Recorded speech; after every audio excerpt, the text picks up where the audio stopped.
This is a Unit 2 video designed to help you understand the exam questions you are going to face. It would probably be helpful if you have the printout of the PowerPoint slides that goes along with this.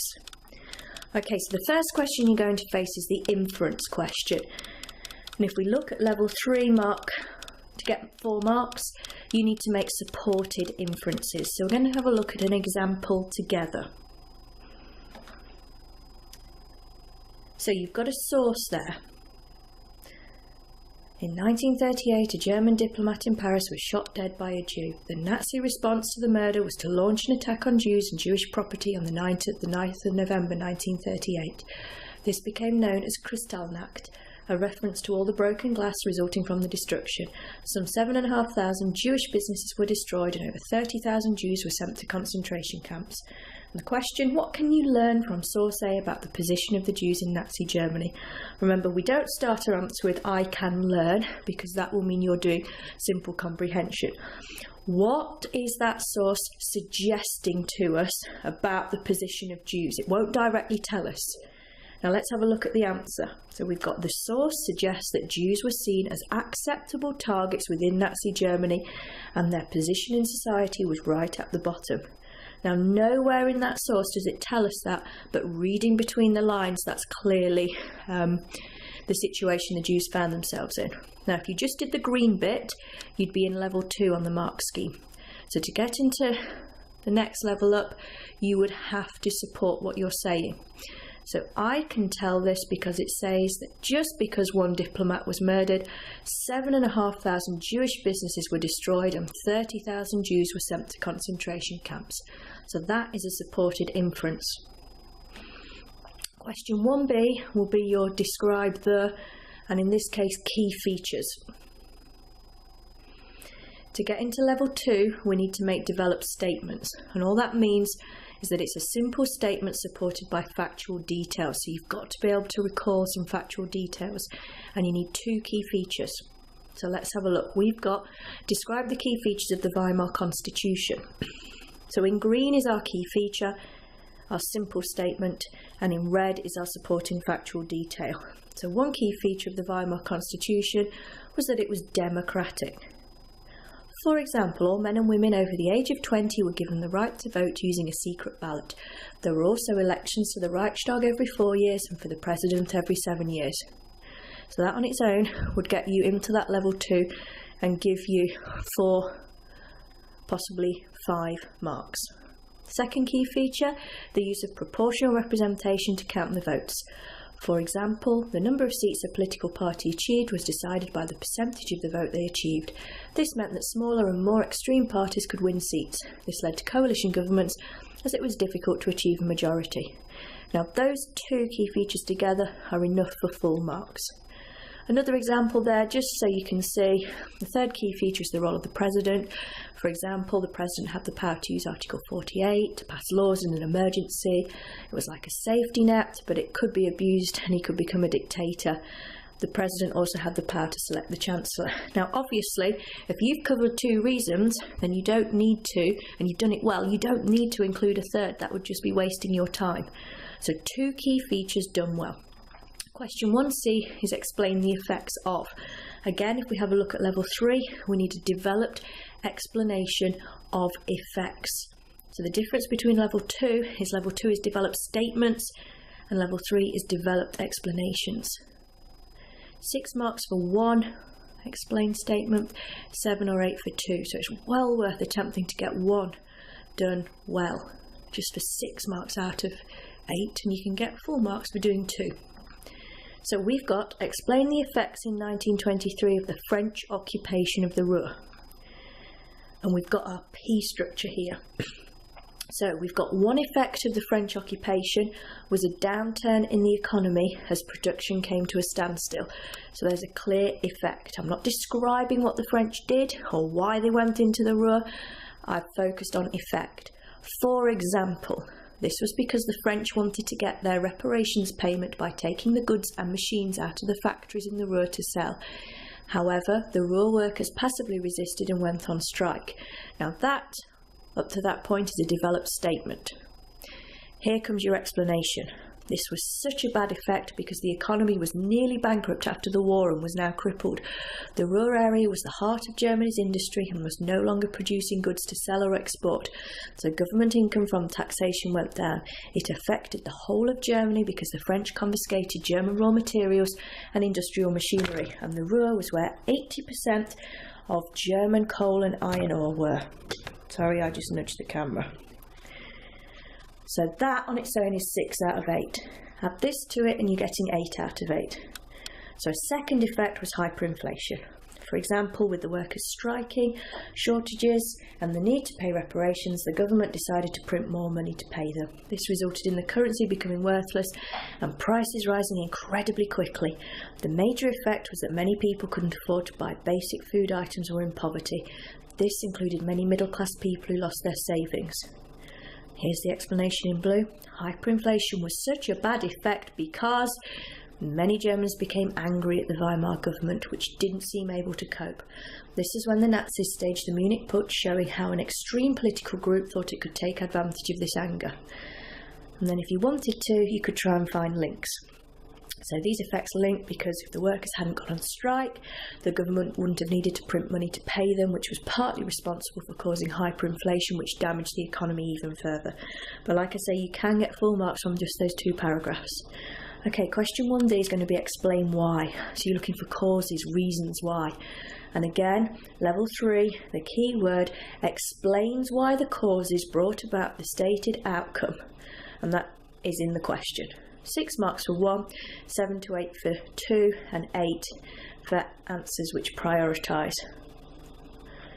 So we've got explain why the Treaty of Versailles created difficulties for the German government, 1919 to 1920. So you have to know when events happened because you've only got 1 year there, 1919 to 1920. So one reason why the Treaty of Versailles created difficulties is because it blamed Germany for causing the war. For example, the War Guilt Clause 231 stated that Germany accepted responsibility for causing the war. So that's your point and your evidence. Here's your explanation. This explanation is what gets you into the top level. This created big problems because the population felt this was totally unfair. They felt the Weimar politicians who signed the treaty were November criminals and that the army had been stabbed in the back as it hadn't actually been defeated. This resulted in huge protests against the Weimar government, making it very difficult to govern. In 1920, Dr. Kapp led the Freikorps in a putsch against the government, which was enforcing the treaty and only allowing 100,000 men in the army. The fact that groups were prepared to use violence against the government, which was forced to flee to Berlin, shows how difficult it was to govern. So we're totally focused on the difficulties for the German government, and we're using examples from 1919-20. Second P paragraph. So the second reason is because of the bad effect on the economy. So Germany is forced to pay 6,600 million in reparations, which it can't afford, and its economy is nearly bankrupt. Here's your explanation. This was a massive problem because Germany lost territory rich in raw materials such as the Saarland, which were needed to get the economy going again. They also lost colonies, land and population to countries like Poland and Czechoslovakia, further damaging the economy, and industrial production declined and unemployment increased. This is a clear explanation. And again, if you want to prioritise, there's an example. So we've got here that the War Guilt Clause is most important because people felt it was totally unacceptable, and because of that the Weimar government agreed to pay compensation, and that was a trigger for all the political problems. Okay, now for question 2 you're going to get the option 2A or B, so pick the one you think you're best place to answer, the one you know most about. Again, level 3, if we look, developed explanation of ways or change. If it's on change, you must make sure you focus on change. So here we've got explain how Hitler dealt with the Catholic and Protestant churches in Germany in the years 1933 to 39. So obviously you've got to deal with Catholic and Protestant, and you've got from 1933 to 39. So it makes sense to have a paragraph on each church. So the red are point. One way in which Hitler dealt with the Catholic and Protestant churches is by cooperating with them in order to control them. For example, Hitler signed the Concordat with the Pope in 1933, in which Hitler promised not to interfere with Catholic worship if the Pope did not interfere with politics. Here's our explanation. This helped Hitler because the Pope was less of a threat, as he was not criticising Hitler, and therefore the German Catholics were more likely to be loyal to Hitler. Another example is Hitler dealt with the Protestants by working with the German Christian movement and establishing the Reich Church under Ludwig Müller. This would promote rather than oppose Nazi ideology. Okay? And then we've got a second way Hitler dealt with the churches was by using fear and intimidation to silence those who dared to oppose him. So, for example, some Protestant leaders created the Pastors' Emergency League to speak out against the Nazis. Hitler sent many of these pastors, such as Pastor Niemöller, to concentration camps to stop them. Hitler also sent Catholic priests to concentration camps and shut down Catholic schools and youth groups as he saw them as a source of opposition. This helped Hitler because it meant many people were too scared to speak out against him, and instead they appeared to be loyal. Then we've got links again at the bottom. These methods are linked because at first Hitler tried to work with the churches to control them, but as opposition grew he began to attack them. Now at the start I said you could have a paragraph on the Catholics, one on the Protestants. What I've actually done here is group them. So the first paragraph is about attempts to cooperate with them, so through the Concordat and those Protestants who were prepared to work with Hitler. And then the second one is fear and intimidation. And again, your 2p paragraphs are enough for full marks. Your links you can do if you wish to. Here's an alternative. Explain how the standard of living for people in Germany changed in the years 1933 to 39. So we have got the word change there, so we have got to have a comparison of what it was like before to what it ended up like, what the change was. So we've got one way the standard of living changed was that it improved through higher employment rates for men. For example, before Hitler became Chancellor, unemployment was at 6 million, but by 1939 it was reduced to virtually nothing. This was because he set up groups like the RAD, the National Labour Service, which provided manual employment on public work such as building motorways. Many jobs were also created in the armed forces and armament industries. Here's our explanation. This changed the standard of living because it lifted millions out of poverty and brought economic stability to their lives, so they didn't have to worry about being able to afford the basics. However, although wages rose by 20% in the 30s, prices also rose by 20%. Even so, many ordinary Germans felt there was at least job security, even if many job opportunities were controlled by the DAF, the German Workers' Front. They supported Hitler because he had created jobs, something they did not have in Weimar Germany 1929 to 1932. So there's reference to what it was like before 1933. Second way the standard of living change was through access to affordable leisure opportunities through KDF, Strength Through Joy. For example, the KDF provided opportunities for ordinary Germans to go on holiday, afford cars, and access trips to the theatre. Of course, it was all a good opportunity for propaganda, but for those people who accepted this, it provided more opportunities. Here's our explanation. This change was important because as their standard of living improved, so did the Nazis' control of them, as they were more likely to remain loyal and support the Nazis. This change came at the cost of having to give up freedom to choose how to spend your free time, as in Weimar time. So again, a comparison. You want to find those links? These changes are linked because once Hitler had improved employment rates, people were more willing to listen to his ideas and were therefore more open to KDF activities and the propaganda they promoted. Okay, now your final question, your big essay question, 20 marks. If we look at level 3, we need a developed explanation agreeing or disagreeing with the question. 11 or 12 marks, 3 or more explained ideas. That's 3 or more P paragraphs. But it's clear there, if you don't use your own knowledge, you can't score more than 10. Level 4 is about the quality of your conclusion, about prioritising between reasons and seeing the links between them. Okay, let's have a look here. The question we've got was agreeing the Dawes Plan the most important action taken by Stresemann in bringing stability to Germany, 1924 to 1929, and they'll give you your 2 bullet points. Now I recommend that you use those 2 bullet points and add a 3rd bullet point of your own, but if you want to, you can use 3 ideas totally of your own. Well, actually, you couldn't use 3 because you've got to address the one that's given to you in the question, but you could use that one and 2 ideas of your own. So P structure. But before we get onto that, a very short introduction. So make it clear that you either agree or disagree with the question. So in this instance, I do not agree that signing the Dawes Plan was the most important action taken by Stresemann in restoring stability. I intend to explain why. Here's our first P paragraph.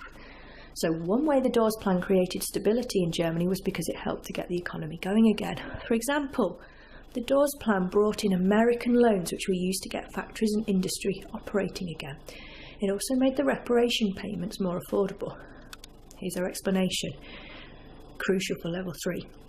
These actions were so important in creating stability because with both these measures the economy began to stabilise, because industrial output doubled and exports increased. This created jobs, which increased spending, which was good for the economy, as well as reducing political opposition, as people could see improvement. The French also agreed to leave the Ruhr when it was clear that reparations payments would restart, which brought stability and access to the coal and iron reserves. So that on its own would be one explained idea which would get you into level 3 straight away. Let's add to it with a second P paragraph. So, introducing the Rentenmark was vital for creating stability. For example, the introduction of this new currency ended hyperinflation and restored confidence in the new money which was to be controlled by the Reichsbank. Prices returned to normal and stability was achieved for the Germans who had been badly affected. Here's our explanation. This created stability because countries were prepared to consider trading again with Germany, and it was partly why the USA offered to help through the Dawes Plan. Okay, third P paragraph, our own idea. So, the signing of the Locarno and Kellogg-Briand Pacts created stability by creating better relationships with foreign countries. Here's our examples, our evidence. For example, the Kellogg-Briand Pact saw Germany and many other countries reject war as a way to solve problems, so it made Germany feel more stable as it reduced the threat of war which they couldn't win. With an army of 100,000. The Locarno Pact saw improved relations with France as Germany accepted the new border. This brought stability to Germany, here's our explanation, as it opened talks to the League of Nations, which saw Germany admitted as a member of the Council and Germany was no longer isolated.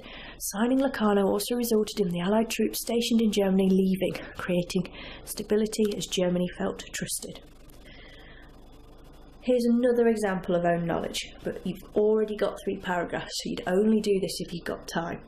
So agreeing the Young Plan created stability as it further helped with reparations payments. For example, it reduced the reparations bill to 2.2 billion and extended the payment time by 59 years. Explanation: this created stability because it reduced the burden and seemed to ensure that economic growth would not be badly affected by the reparation bill. And a conclusion. In conclusion, my judgment is that the introduction of the Rentenmark was the most important action to create stability because it dealt with a very serious immediate problem, hyperinflation. However, the reasons are clearly interlinked. Until hyperinflation was solved, Germany could never have stability. The Dawes Plan, Locarno Pact and Kellogg-Briand Pact would not have been signed as no country would have trusted Germany with its economy in such a state which was causing political problems like the Munich Putsch. However, it does depend on what you mean by stability. The Rentenmark, Dawes Plan and Young Plan created economic stability and growth, whereas the Locarno and Kellogg-Briand Pact created stability by improving relations with other countries. They created different types of stability, which all improve political stability. So there's a clear argument there. So I've given you an example of a short introduction, 4 P paragraphs and a conclusion. Now there is another example here which you'll be able to see on your handout. Was the use of propaganda the main reason why support for the Nazi Party grew in the years 1929 to 1932? And you're given the use of propaganda and the effects of the Wall Street crash. Now I'm not going to read this one out to you, but again, the answer states that they believe propaganda was not the most important. And then we've got 2 P paragraphs, one on propaganda, the next one on the effects of the Wall Street crash,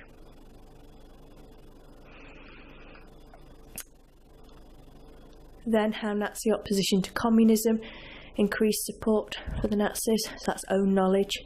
Here's another example of own knowledge. So fear of the essay was another reason for an increase in support. Then at the end of all of that, you've got a conclusion showing links and prioritisation. So I've gone through all the different question types and given you some examples to think about how to structure